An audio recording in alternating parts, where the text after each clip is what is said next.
सुर तेरे को बोलेंगे, ये नशा हो जाता है जब सुर तेरे को बोलेंगे, ये नशा हो जाता है जब सुर तेरे को बोलेंगे। बोलिए महाकालेश्वर नाथ की जय शिप्रा मैया की जय हो। जय जय श्री राधे श्याम, जय श्री श्री जय राधे, जय श्री राधे श्याम।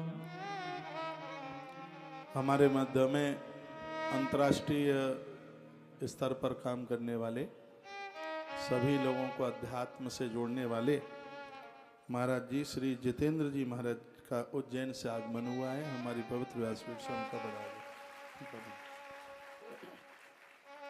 ब्रह्मा जी ने लोकों का निर्माण किया, 14 भुवन बनाए गए, ब्रह्मांड बनाया गया। बताया गया है कि ब्रह्मांड का विस्तार 50 करोड़ योजन का था। ये सब सृजन हुआ। ब्रह्मांडस्य विस्तारो मुनिभिः प्रकीर्तितः, योजना नाम च 50 कोट संख्या प्रमाणतः। 50 करोड़ योजन का ब्रह्मांड। ऐसा बताते हैं कि संपूर्ण ब्रह्मांडों का एक तेज धरती पर आकर के दिव्य रूप से प्रकट हुआ है। उसी को हम काशी के नाम से जानते हैं। वर्णन है यम च सुबधा लोके कर्मनाश करीमता, मोक्ष प्रकाश का काशी ज्ञानदा मम सुप्रिया। भगवान शंकर कहते हैं काशी मुझे अति प्रिय है, और जो यहाँ पर इस स्थान पर चल करके आएंगे वो कर्म बंधन में बंधेंगे नहीं, वह मुक्त होंगे। भगवान कहते हैं ये मैं कहता हूँ। तुम्हें मेरे इस क्षेत्र का कभी त्याग नहीं करना चाहिए। शंकर ब्रह्मा और विष्णु को कहने लगे तुम्हें इस स्थान का न कदापि त्वया त्याज्य इदम क्षेत्र ममासका, ये मेरा क्षेत्र है, इसका तुम कभी त्याग मत करना। जो लोग काशी में आएंगे उन्हें ब्रह्मा विष्णु और महादेव तीनों के दर्शन करने का फल एक साथ प्राप्त हो जाए। ज्योतिर्लिंग कथा में आज आप सप्तम ज्योतिर्लिंग है जिसका नाम है काशी विश्वनाथ, और उन्हीं के बारे में आप सुन रहे हैं। इतुक्ता च त्रिशूलात्मा बात पर्या हर स्वयं। अभी अभी मैंने थोड़ी देर पहले कहा था, वो बात यह थी कि प्रलय में भी काशी कभी समाप्त नहीं होती। स्पष्ट लिखा है इतुक्ता च त्रिशूलात् स्वाद भक्तार्थ हर स्वयं। भगवान कहते हैं प्रलय के समय में काशी को मैं अपने त्रिशूल के ऊपर विराजित करता हूँ। चित्रकूट को भगवान राम अपने धनुष के ऊपर धारण करते हैं। ब्रज को भगवान श्री कृष्ण अपनी बांसुरी के ऊपर धारण करते हैं, और काशी को भगवान महादेव अपने त्रिशूल के ऊपर धारण करते हैं। तीनों स्थान ऐसे हैं जो प्रलय में भी कभी समाप्त होते नहीं है। मोच या मास भुवने मृत लोके ही काशिकम। भगवान शंकर कहते हैं कि मृत्यु लोक में काशी से बढ़कर के कोई स्थान नहीं है। श्रीमद् भागवत के भी समापन में वर्णन किया गया क्षेत्राणाम यथा काशी। वैष्णवों में शंभू के समान नहीं कोई, नदियों में गंगा के समान, देवसियों में नारद के समान, धनुषधारियों में अर्जुन के समान, वृक्षों में पीपल के समान, धातु में स्वर्ण के समान, धान में जौ के समान, धान में जौ के समान। और वर्णन किया गया कि क्षेत्र में काशी के समान कोई जगह नहीं है। काशी इतनी अद्भुत है। ब्रह्मणस्य दिने साही न विनश्यति निश्चितम तदा सिप्त शूले न ददाति मनुष्यतम। ब्रह्मा का एक दिन पूरा होने पर भी उस काशी का कभी नाश नहीं होता। हे मुनियों, उस समय शिवजी उसे अपने त्रिशूल के ऊपर रखते हैं। सूत सौनक ऋषियों को बता रहे हैं। कहा गया ब्रह्मा द्वारा सृष्टि किए जाने पर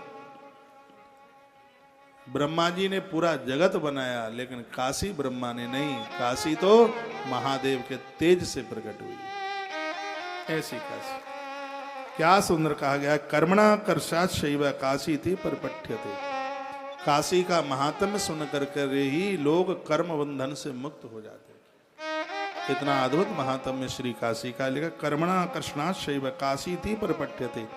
जो काशी का महात्म्य सुनेंगे वह संसार के कर्म बंधन से मुक्त हो जाएंगे। ये हमारा बड़ा भाग्य है कि हम काशी की महिमा सुने। वैसे अभी मेरी 4 दिन बाद काशी महात्म्य की एक कथा महाराष्ट्र में 3 घंटे का प्रोग्राम है, 10 बजे से लेकर 1 बजे तक। 40 गांव, एक ही गांव का नाम 40 गांव है, ऐसा नहीं कि 40 गांव गिन के। हाँ, जलगांव डिस्ट्रिक्ट में पड़ता है 40 गांव। और वहाँ एक 3 घंटे का कार्यक्रम है काशी महात्म्य। विस्तार पूर्वक तो बात मैं वहीं करूंगा, अभी तो संक्षेप में आपको सुनाई देता हूँ।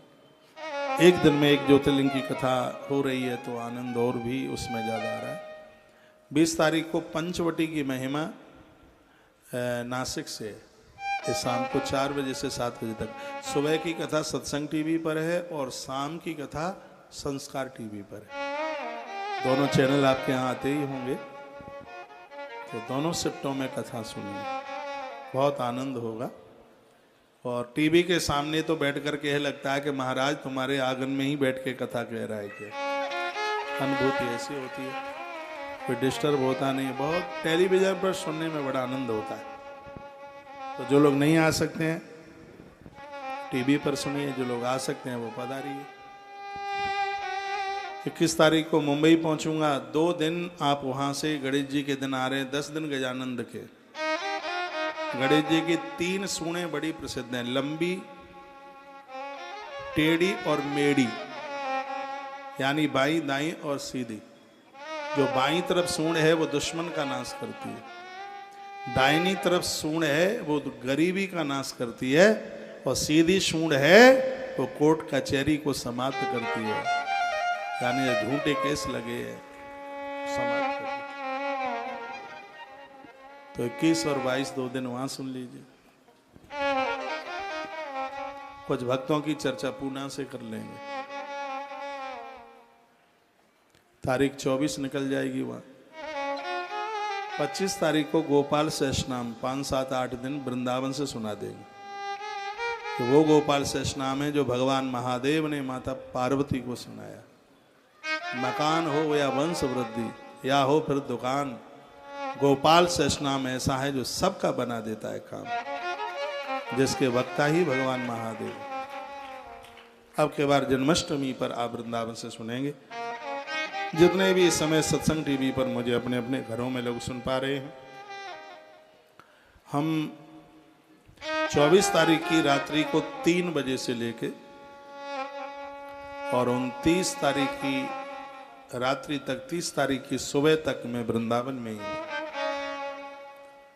आप जन्माष्टमी महोत्सव हम और आप मिलके नंद के आनंद भयो जय कन्हैया लाल की सीधा हम वृंदावन में ही मनाएंगे। 1100 लड्डू गोपाल जी के ऊपर महा अभिषेक होगा। कितनी बड़ी संख्या होती है, 1100, 1100, इतने गोपाल जी के ऊपर अभिषेक होगा। भगवान बड़े रक्षक हैं।